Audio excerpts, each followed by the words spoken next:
బెంగాల్లో 3 గెలుపులు ప్రత్యేకం. సందేశ్ ఖాళీ ప్రాంతంలో బాధితురాలైనటువంటి మహిళకి బీజేపీ క్రిందసారి టికెట్ ఇస్తే ఓడిపోయింది. అక్కడ ఏంటయ్యా అంటే తృణమూల్ కాంగ్రెస్ నాయకురాలే ఒక ఆవిడ కార్యకర్త. నాయకులు తృణమూల్ కాంగ్రెస్ నాయకులు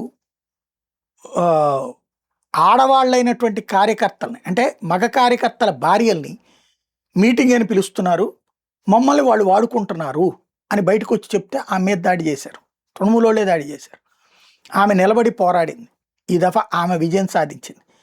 ఆర్జికర్ ఆసుపత్రిలో ఆడపిల్ల మీద మెడికో మీద అత్యాచారం జరిగితే మమతా బెనర్జీ అహంకారపూరితంగా స్పందించింది. వాళ్ళ అమ్మకి బీజేపీ టికెట్ ఇచ్చింది, విజయం సాధించింది. అదే సందర్భంలో కవితా మాజీ ఇవ 4 ఇళ్లల్లో పాచి పని చేసేది, నెలకి 2,500 వచ్చేది. ఈమెకి అస్గ్రామ్ నియోజకవర్గం టికెట్ ఇచ్చారు. టీఎంసీకి చెందిన శ్యామ్ లోహర్ నోడించి ఇప్పుడు ఎమ్మెల్యే అయింది. ఈ ముగ్గురిది ప్రత్యేకించి గుర్తుపెట్టుకోదగినటువంటి విజయం.